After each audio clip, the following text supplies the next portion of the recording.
Alright, what is going on, everybody? Welcome back to Yagi Clan Rocket League. Today we're going to be... What is this? They dropped them again? Yo! I am not complaining. Anyways, today we're going to be talking about the Rocket League item shop. Today, as you saw by the title, we're going to be talking about how on 3 different occasions I was able to scam Rocket League through their own item shop. We're going to be talking about why the item shop has kind of been controversial lately, some of the highlights of the item shop, and then we're also going to be talking about the future of the item shop. So make sure you guys stick around to the end of the video. So for those of you who weren't aware... Wow. For those of you who were not already aware, the Rocket League item shop was put into place when Psyonix sold their game to Epic Games. It was created when Rocket League became free to play, and so the game was completely free to get, meaning Epic Games needed a way to make money. Their way to make money was through the Battle Pass and the item shop. The item shop cycles through every other day, brings in some new items, and so first I'd like to talk about the highlights. Genuinely, the item shop can be really cool. Within just 1 week, we got the Black Fennec, the Titanium White Fennec, we got the gold mainframes, the gold OEMs, then literally within the exact same week, we got the Crimson Neon Dominus, then we got the gold Fennec, all of those being really nice and really rare cars and items in the game. For example, the Titanium White Octane, back when trading was around, I got it for about $180, and they added it to the shop for not even like $7. Pretty good deal. But that within itself raises the first controversy. There are people like me who spent, back when trading was around, real money to get these really rare and collectible items.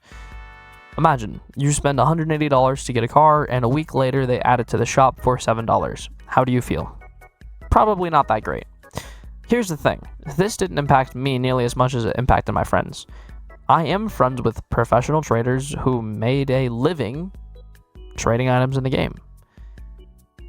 So imagine you have hundreds, if not thousands of these items, and you spent $180 on every single one of them, only for it to come out into the shop for $7.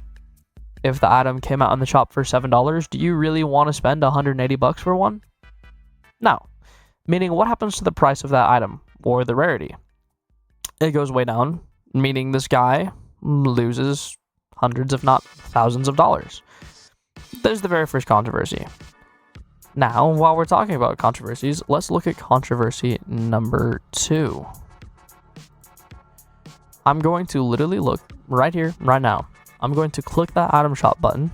I haven't even seen it today, and I guarantee I'll find something controversial. Wait for it to load. Okay, immediately, Solar Flare. I remember back when trading was around, I bought this Gold Explosion for around 50 credits. The people who were straight up ripping people off were buying and selling it for around 200 credits. And yet this right now is being sold for 2,000. So you're telling me that I had to spend $20 on an item that used to be worth 50 cents. Not gonna happen. So immediately, I can see on one end of the spectrum, they have really expensive cars being sold for really cheap. And on the other end of the spectrum, there's really cheap items being sold for really expensive. Meaning the market was going up and down and up and down and up and down. And what did Rocket League do about it? Rocket League said, okay, so you're going to complain about the market? How's this sound? We'll remove the market. And they completely got rid of trading. Meaning if you really want to get cool items nowadays, you have to spend $20 on something that, wow, respectfully, that does look cool. I'm not spending $20 for that, just because it has this pink box around it. So there is the entire controversy of the item shop summed up in 4 minutes. Now, with this in mind, there are a lot of people, including myself and the rest of the community, who aren't happy with the item shop, and quite frankly don't like Epic Games for their decision to add the item shop and remove trading. So, without a doubt, all of us, 100%, were all on board when there became 3 different opportunities for us to scam Rocket League. Now, what I mean when I say scam Rocket League doesn't mean that we went out of our way to take advantage of them, or we did something illegal or wrong to harm them, but it just, when the opportunity presented itself, we took advantage of it. The very, very first opportunity that we were ever given was the Jack Skeleton Goal Explosion. They added it to the shop for $3, which we all knew wasn't the correct price.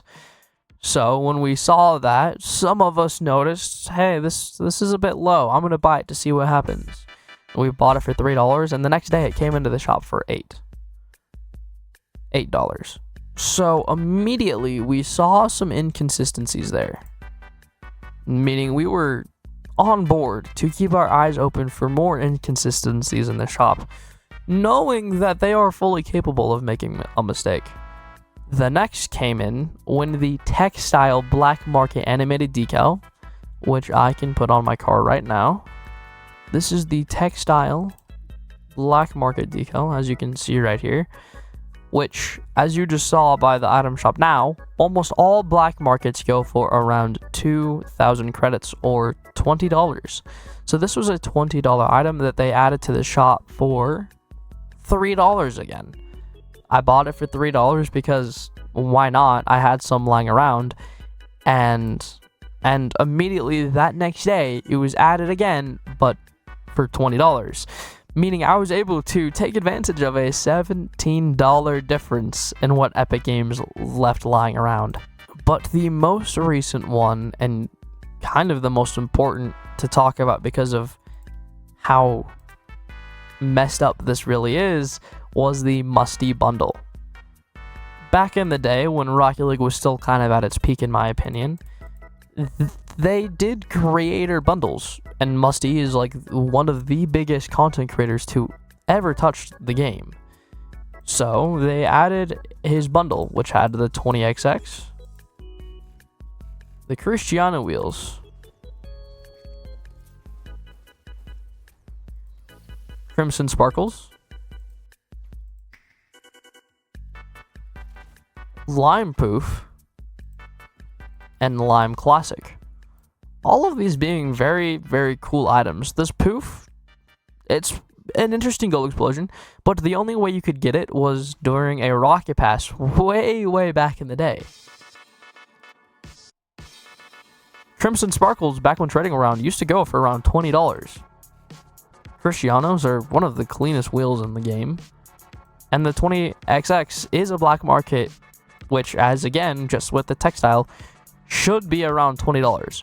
So if you add all of these items up, you're technically back in the peak of trading looking at like an $80 bundle, in between $40 to $80. And when you bought this, most of the profits you made went to Musty in honor of him and as Rocket League's way of saying thank you. Now, the other day, in the item shop, they have it. I'll show the clip here. They had it to where it was supposed to be just Cristianos. These wheels right here were going to be the only thing you were supposed to buy. But as you can see here, they accidentally added the entire Musty bundle. So for just 200 credits, for just $2, you got the entire Musty bundle, which is normally worth around between $40 to $80. And get this, Musty didn't get supported by this, so they kind of not only scammed themselves, but they also scammed him. So that is a 9-minute long video explaining to you guys what the item shop is, how you can take advantage of the item shop, and also I told you guys that we'd be talking about the future. A lot of you guys are seeing and wondering, because there's a lot of rumors going around, that the Alpha Boost, one of the most expensive items in the game. We've been talking about $40 items, $80 items, $180 items, but during its peak, the Alpha Boost went for around $7,000. Is being rumored to being added to the item shop for Rocket League's birthday on July 7th. Now, I don't know if this is true or not, but if it's true, how much do you think the Alpha items will be put in the item shop for? $10? $20? What do you guys think? Drop a comment in below. Let me know what your favorite item shop was. And remember, we are an independent organization changing the social media world as we know it. So please like and subscribe if you haven't already. And I'll see you guys in the next video.